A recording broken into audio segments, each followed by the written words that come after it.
आणि यानंतर थेट जाऊयात शिवसेनेच्या मेळाव्यामध्ये, ज्या ठिकाणी शिवसेना पक्षप्रमुख उद्धव ठाकरे बोलतात। उद्धव साहेब आगे बढ़ो।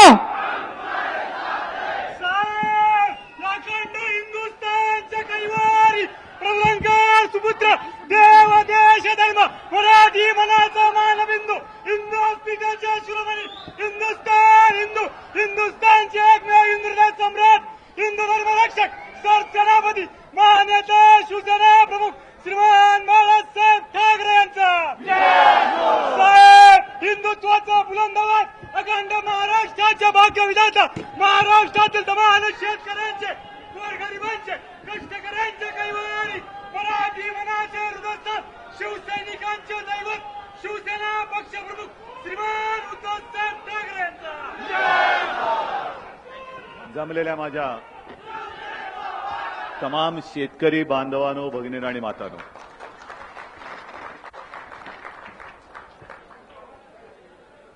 मी सर्वांना आपल्याला धन्यवाद देतोय। खास करून विनायक दादा आहेत, राजूबाई आहेत आणि सकाळच्या सत्रामध्ये दुःख भोगून सुद्धा वेदनानी होरपळून सुद्धा जे शेतकरी बांधव आणि भगिनी आल्या होत्या त्यांना सुद्धा मी धन्यवाद देतोय। खरं म्हणजे हा आजचा जो काही कार्यक्रम आहे, हा कार्यक्रम शिवसेनेचा स्टाईल नाहीये, बरोबर ना रे? पण होतं असं की नेहमी आपल्याला प्रश्न विचारला जातो की एखादी भूमिका घेतली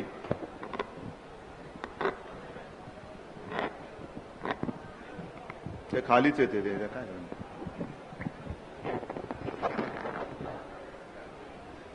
एखादी भूमिका घेतली की प्रश्न विचारला जातो की तुम्ही सत्तेमध्ये आहात की विरोधी पक्षात आहात। तर विरोधी पक्ष महाराष्ट्रामध्ये आहे की नाही मला माहिती नाही, पण जो विषय घेऊन आम्ही सत्तेच्या बाहेर होतो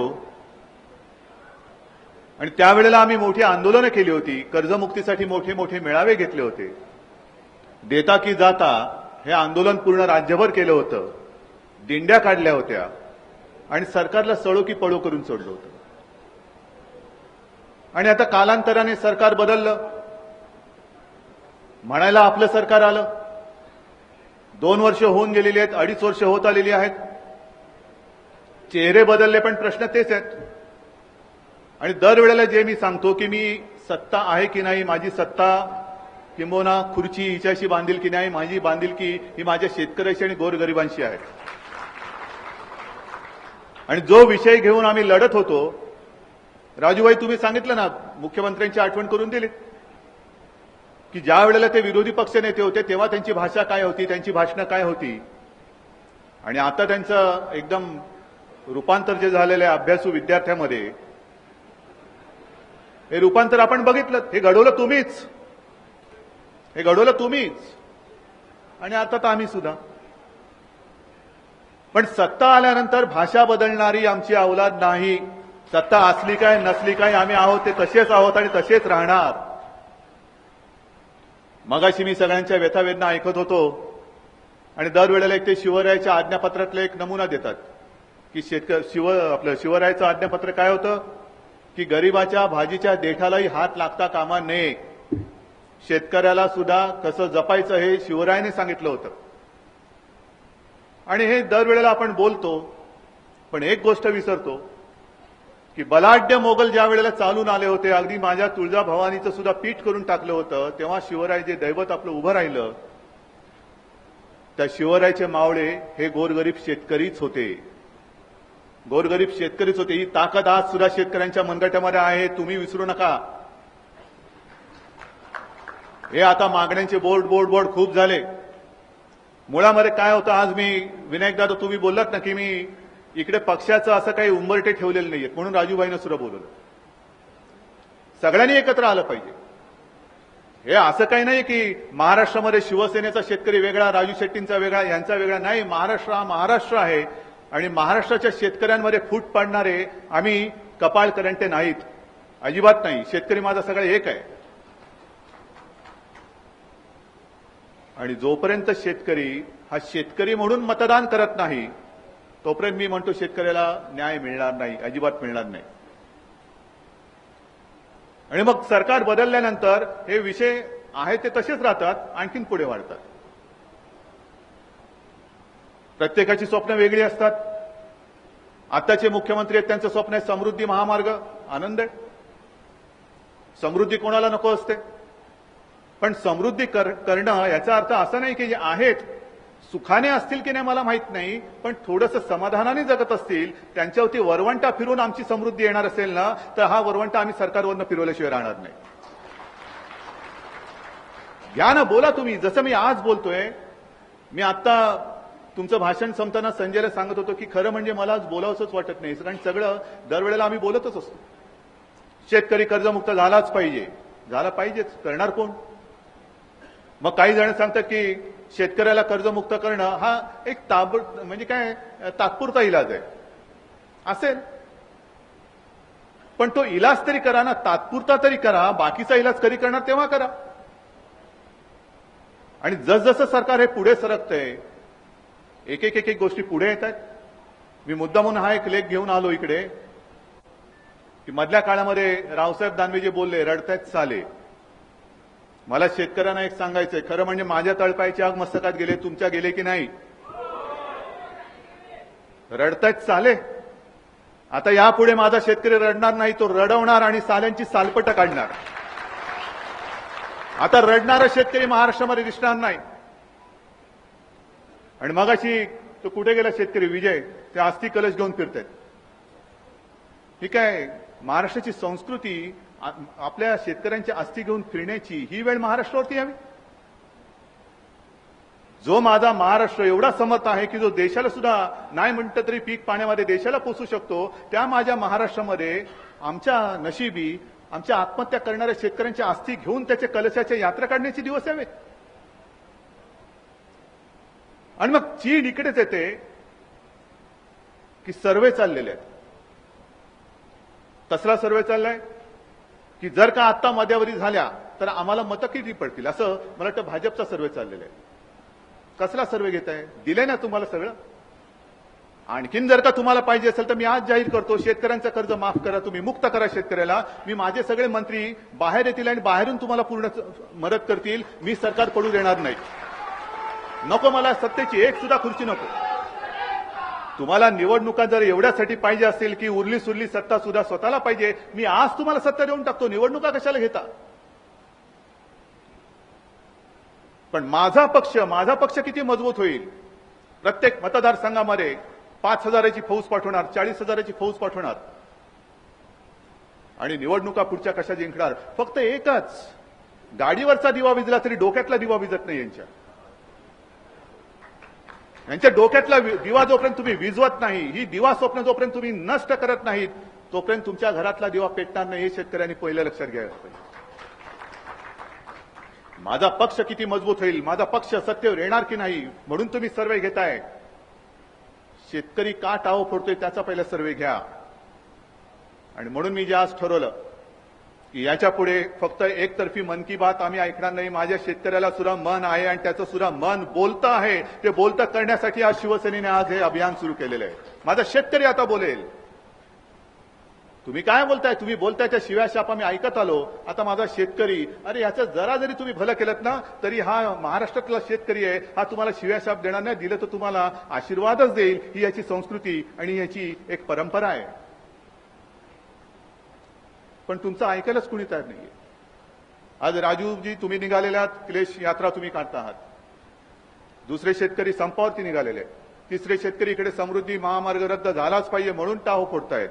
प्रत्येक गावामध्ये ज्या वेळेला मी शिवसंपर्क मोहीम, ही खरी फक्त शिवसेनेच्या पदाधिकाऱ्यांसाठी आहे, पण त्यानिमित्ताने माझे पदाधिकारी जेव्हा गावागावात जात आहेत, शेतकरी समोरून भेटत आहेत आणि समोरून येऊन त्यांच्या व्यथा सांगतायत.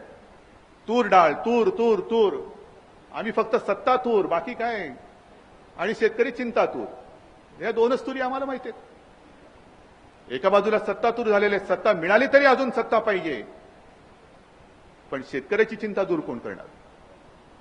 आणि खरं म्हणजे या लेखामध्ये जे लिहिलेलं आहे की सप्टेंबरमध्ये अरविंद सुब्रमण्यम म्हणून कोणतरी एक आहेत मोठे, मला माहिती नाही, त्यांनी त्यांच्या अध्यक्षतेखाली केंद्र सरकारने एक कमिटी केली होती, केंद्र सरकारने, आणि त्या कमिटीने अहवाल दिला की या वेळेला तुरीचं पीक हे बंपर येण्याची शक्यता आहे.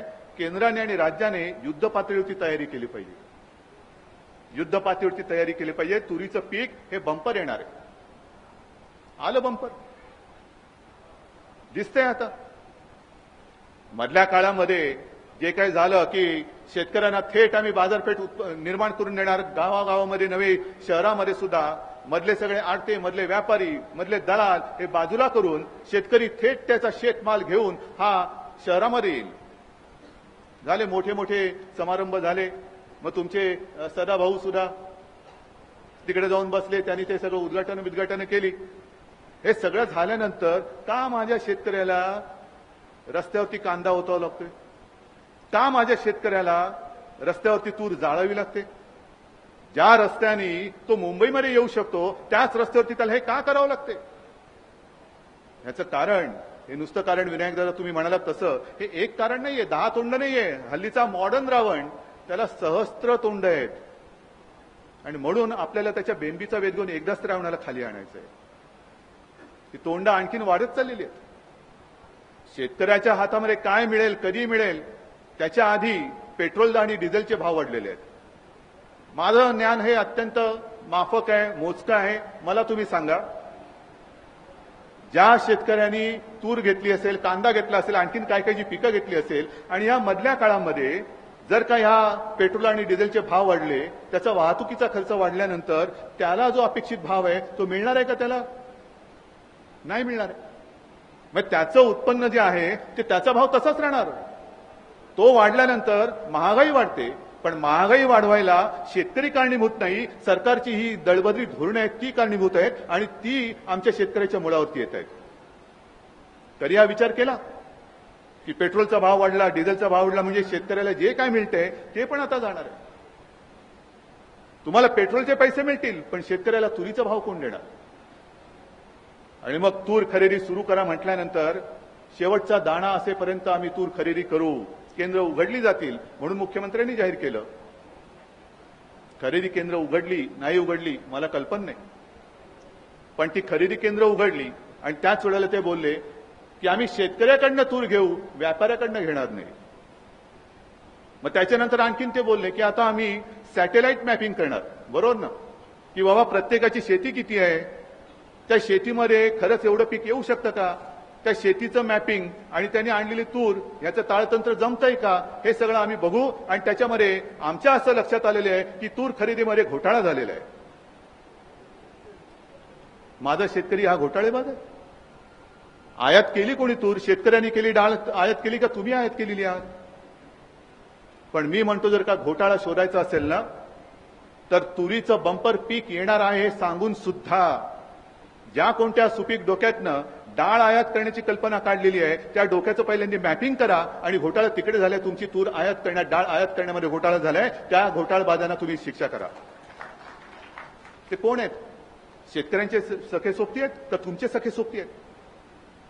जर का माझा शेतकरी इकडे तूर घेऊन उभा आहे आणि तरी सुद्धा ज्या केंद्र सरकारने ही कमिटी नेमली तेच केंद्र सरकार जर डाळ म्हणजे जिथे बंपर पीक येणार ही तुमची कमिटी सांगते, तरी सुद्धा डाळ आयात करण्याची सूचना आल्यानंतर कमिटीच्या सूचना बाजूला ठेवून तुम्ही त्या सुपीक डोक्याची कल्पना घेऊन ती डाळ आयात करताय. मग इकडे राजूभाई सांगा, विनायक दादा सांगा, गुन्हेगार कोण आहे?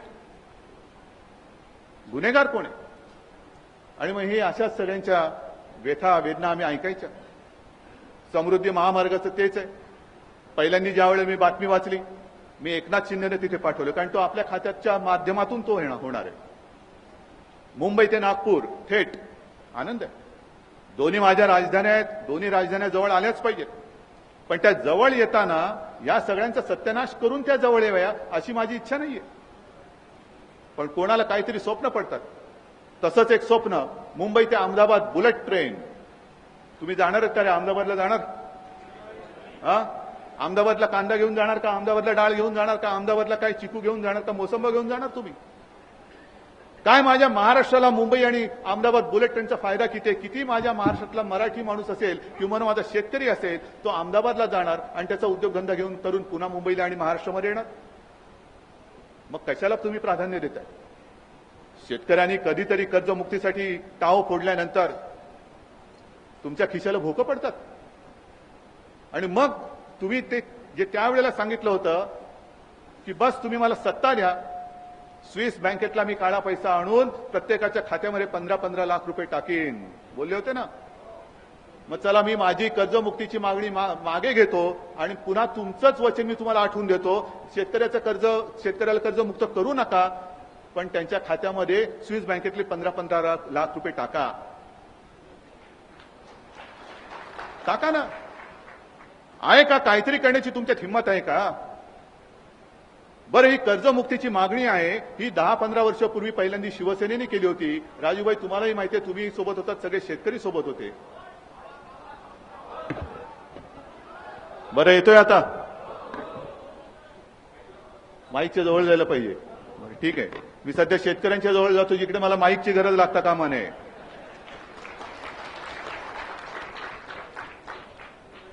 तर त्यावेळेला तुम्ही 15-15 लाख रुपये आणणार होतात, मग आता आणा आणि आता जे शेतकरी कर्जमुक्ती मागतायत त्यांच्या खात्यात 15 लाख रुपये टाका ना. नको करू नका कर्जमुक्त, तुम्ही 15 लाख रुपये द्या.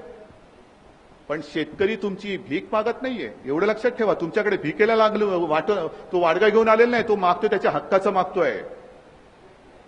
आज सुद्धा शेतकरी, मला कल्पना आहे की एका बाजूला कर्जमुक्तीची मागणी आपण लावून धरत असताना दुसऱ्या बाजूला आता थोड्या दिवसामध्ये झाला हंगामाची सुरुवात आता झालीच, पाऊस आता येणार, अंदमानमध्ये आला, आणखीन इकडे आला, येत्या काही दिवसात पाऊस येऊन धडकणार, म्हणजे पुन्हा हंगामासाठी पेरणी आली, नांगरणी आली, सगळी खतं पिकतं सगळी आली, ह्याच्यासाठी पैसे लागणार.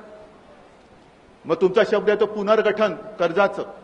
पुनर्गठन म्हणजे एक गाठ आहे तिच्यात आणखीन पुनर्गठन, आणखीन एक गाठ येणार. मुख्यमंत्र्यांनी आणखीन एक घोषणा केली की मागेल त्याला कर्ज, पण पहिल्याचं नीट पुनर्गठन नाही झालं तर मागेल त्याला कर्ज मिळतं.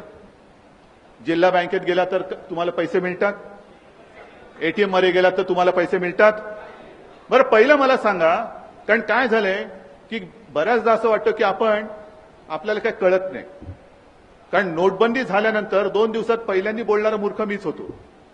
मी तेव्हा असं म्हटलं होतं की नोटबंदीचा फायदा असेल, तुमचा हेतू उदात्त असेल, पण त्याचा त्रास माझ्या गोरगरिबांना होतोय, तो त्रास वाचवा आणि मग तुम्हाला कसं काय पुढे जायचं ते पुढे जा. मी बघितलं संपूर्ण एटीएमच्या समोर गरिबांच्या रांगा लागल्या होत्या. शेतकऱ्याला सुद्धा 2.5 लाख रुपये भरताना हे पैसे आणले कुठून, कोणाकडनं घेतलेस, कधीपासून आहेत, नव्या नोटा आहेत का जुन्या नोटा आहेत, ही नोट खरी आहे का खोटी आहे, या सगळ्या प्रश्नांची उत्तर तुम्हाला द्यायला लागली होती की नव्हती? तुम्ही गेला होतात की नाही बँकेत? मग हे जे काय तुम्हाला प्रश्न विचारतो याची उत्तरं द्यावी लागली होती.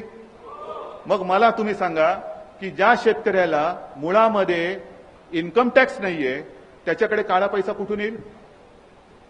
म्हणजे तुम्ही त्याच्या पुढे जाऊन मी म्हणतोय कर्जमुक्त तर झालं पाहिजेच, पण तुमच्यात हिंमत असेल तर सांगा की याच्या पुढे शेतकऱ्याला सुद्धा आम्ही इन्कम टॅक्स लावू. नाही, कोण काय बोलतंय, जसं शेतकऱ्यांच्या समस्यांची 10 तोंड आहेत तशी शेतकऱ्याबद्दल बोलणारी सुद्धा सरकारमध्ये 10 तोंड झालेली आहेत. कोण एक तोंड काय बोलतोय दुसऱ्या तोंडाला माहिती नाही, दुसरं काय बोलतोय तिसऱ्याला माहिती नाही, तिसरा काय बोलतो चौथ्याला ऐकू जात नाही. जर शेतकऱ्याकडे काळा पैसा नाही कारण त्याला प्राप्तिकर नाही, तर तो पैसे भरताना त्याला तुम्ही विचारण्याचा तुम्हाला अधिकार काय आहे? बरं, या सगळ्या प्रकरणामध्ये जिल्हा बँकांना टाळं. जिल्हा बँकेची निर्मिती केली कोणी, कशासाठी केली? ग्रामीण अर्थव्यवस्थेचा पाठकणा काय आहे? जिल्हा बँकेना टाळं लावलं तुम्हीच, कारण जिल्हा बँकेतनं भ्रष्टाचार होण्याची किंवा गैरव्यवहार होण्याची तुम्हाला शंका आली म्हणून तुम्ही जिल्हा बँका बंद केले. ते आजही बंद आहेत. तरी सुद्धा मार्केटमध्ये नोटा आल्याच, लाखो करोडच्या नोटा आल्याच, पण या नोटा जिल्हा बँकेतून आल्या नव्हत्या, तर या नोटा मोठ्या तुमच्या राष्ट्रीयकृत बँकेतनं आल्या होत्या. लावताय, तुम्हाला हिंमत असेल तर त्याला टाळं लावताय, काढताय. जी बँकेची नावं आली त्या बँकांना टाळी लावतायत. बँक मॅनेजरला तुम्ही शिक्षा करताय, घोटाळे शोधताय ना, भ्रष्टाचार रोखताय ना, तर मग शेतकऱ्याला का तुम्ही वेठीस धरताय? त्याच्याशिवाय त्याला जो पैसा देणारा जो एक घटक आहे किंवा अर्थव्यवस्था आहे ती जर का भ्रष्ट असू शकली तर त्याच्या व्यतिरिक्त जी यंत्रणा भ्रष्टाचार पसरवते तिच्यावरती कारवाई अजून का नाही झाली? पण तुम्ही प्रश्न विचारायचे नाहीत. प्रश्न विचारले का आमच्याकडे नवीन एक काहीतरी गारुड आहे की जे तुमच्यावरती टाकलं का तुम्ही गुंगून जाता, मग ती तुमची गुंग होते आणि पुन्हा आम्ही मतं देऊन मोकळे होतो.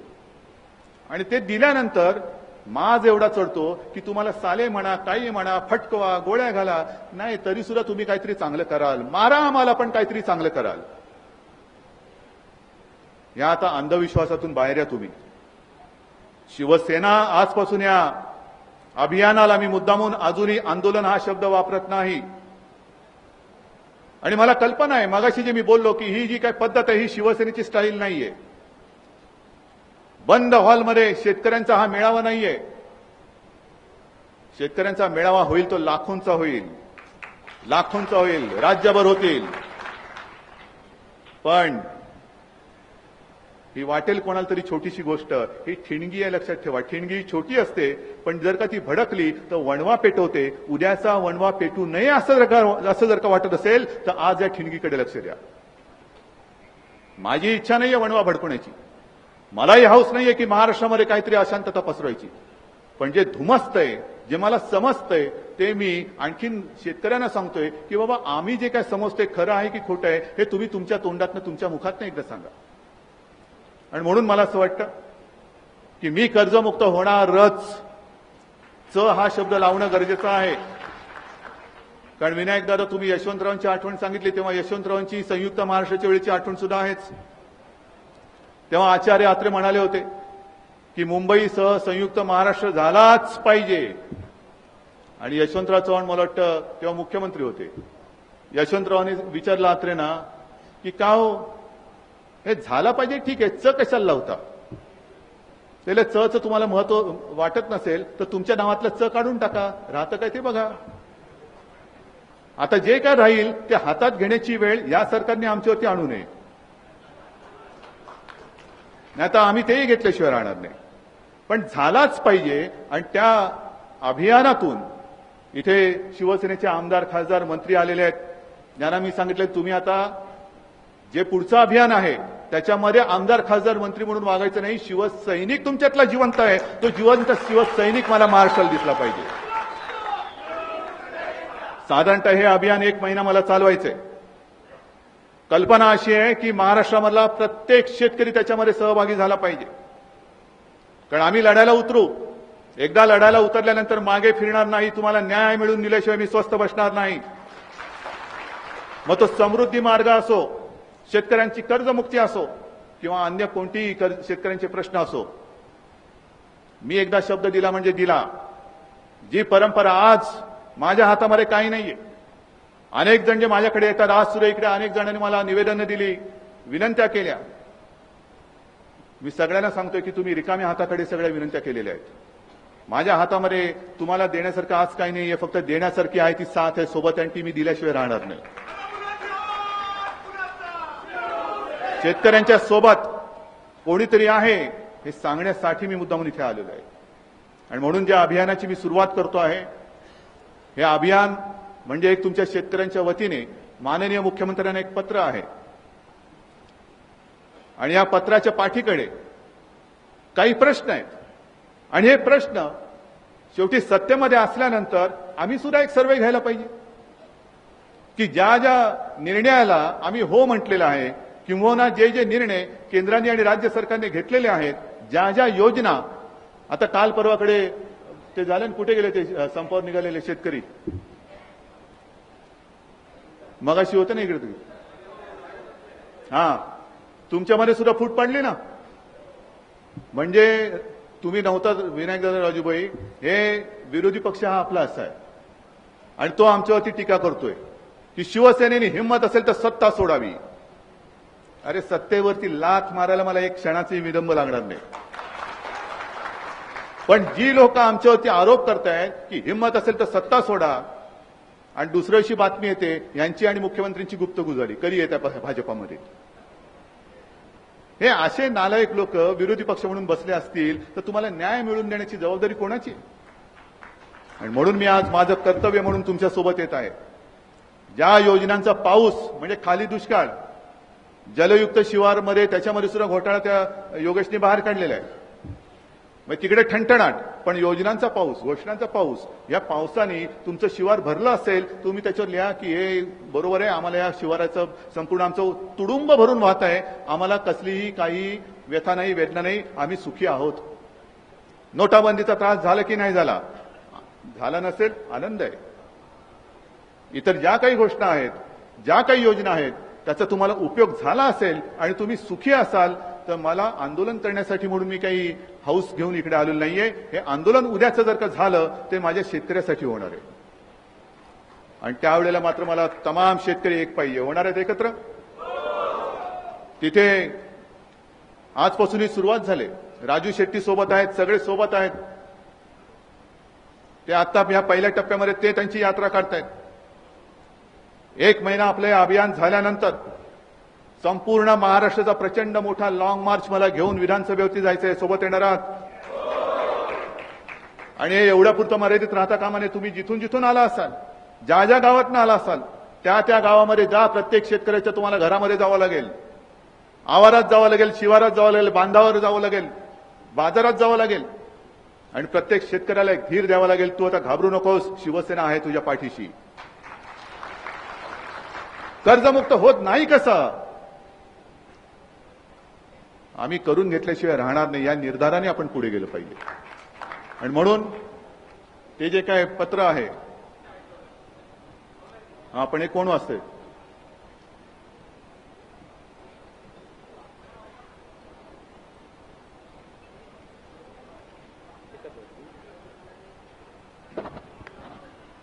मी कर्जमुक्त होणारच.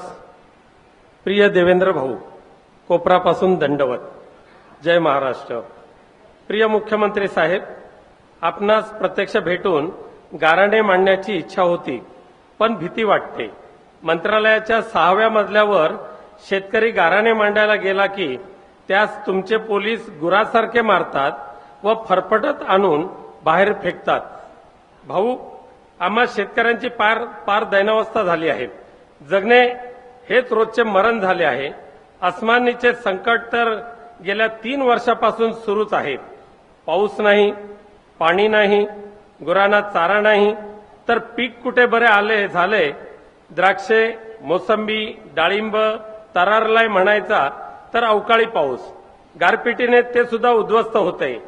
कांदा, बटाटा, टोमॅटो, दूध रस्त्यावर फेकावे लागते इतका भाव घसरलाय. आता तुरडाळ पडली रस्त्यावर. हे सर्व कर्जाचा डोंगर डोक्यावर घेऊनच करतोय. भाऊ, पण कर्ज फेडायला शेतमालास भाव तर मिळायला हवा. कर्ज वसुलीसाठी बँकांचे पठाण घरात घुसले. जप्तीच्या नोटिसा दारावर चिकटवल्या. पोरींची लग्न खोळंबलीत. पोरांच्या कॉलेजच्या फीचे पैसे तुंबले आहेत. चुली विजल्या आहेत. न्याय मागायला तुमच्या दारात यावे तर साल्यानो रडतात कशाला, असे म्हणून लाथाच घातल्या जात आहेत. भाऊ, आपण विरोधी पक्षात असताना शेतकऱ्यांच्या संपूर्ण कर्जमाफीसाठी लढा उभारलात. म्हणून मोठ्या आशेने जुन्यांना गाडून तुमच्या सरकारला निवडून दिले, पण तुमच्या सरकारने आम्हा शेतकऱ्यांना वाऱ्यावर सोडले. भाऊ, तुमची जुनी भाषणं पुन्हा ऐका, पण आमच्या आक्रोशाने तुमच्या कानाचे पडदे फाटूनही न्याय द्यायला तर तयार नाहीत. त्यामुळेच एका हातात नागराचा फाळ आणि दुसऱ्या हाताच्या मुठीत जीव धरून संपूर्ण कर्जमुक्तीसाठी मी रस्त्यावर उतरायला निर्धार केलाय. मी कर्जमुक्त होणारच, आपला शेतकरी बांधव. त्याचबरोबर एक प्रश्नावली सुद्धा आहे. शेतकरी बांधवांनो, तुम्हाला जर जे पटेल त्याच्यावर टिक मारायची आहे. 1. शेतकरी म्हणून आपण सुखी आहात का? शेतीशिवाय आपले दुसरे काही उत्पन्नाचे साधन आहे का? पीक विमा योजनेचा तुम्हाला लाभ झाला आहे का? शेती करण्यासाठी तुमच्यावर कर्जाचा भार आहे का? कर्ज वसुलीच्या दबावामुळे मनात आत्महत्येचा विचार येतो का? पंतप्रधानांनी केलेल्या नोटबंदीचा तुम्हाला फायदा झाला का? सरकारकडे मागितलेले शेततळे मिळाले का? मागेल त्याला कर्ज या मुख्यमंत्र्यांच्या घोषणेचा लाभ झाला का? लोड शेडिंगचा त्रास सुरू आहे का? गेल्या 3 वर्षात शेतमालाला हमीभाव मिळाला का? सरकार निरुपयोगी ठरल्याची चीड मनात खदखदत आहे का? पीक विमा योजनेचा हप्ता कोण भरतं? तुम्ही.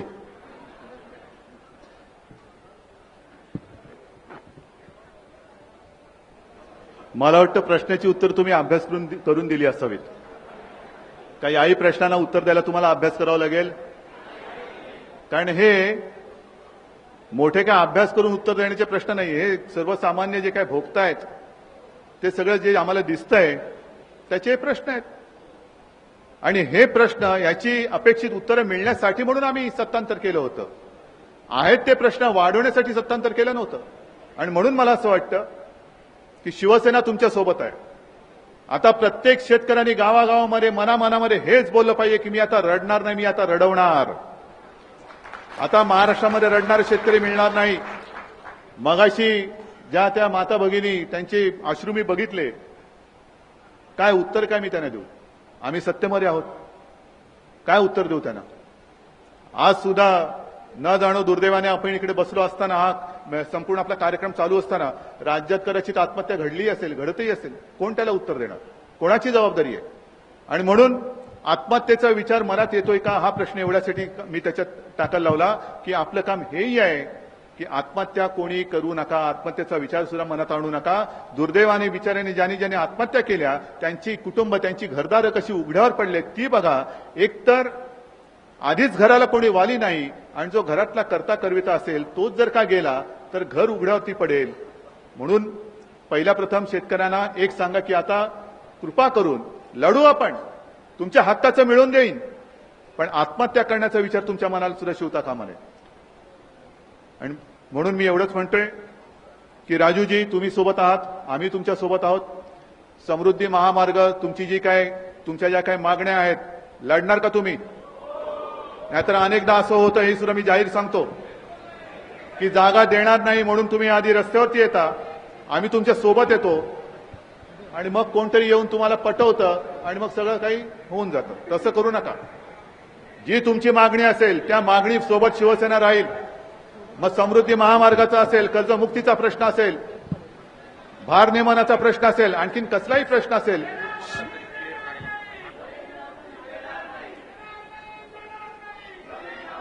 शिवसेना पूर्ण ताकदीने तुमच्या सोबत या लढ्यामध्ये आजपासून उतरलेली आहे. आणि पुन्हा एकदा सांगतो, जून पासून मी सुद्धा स्वतः ठिकठिकाणी शेतकऱ्यांच्या भेटीला महाराष्ट्रभर मी फिरणार आहे.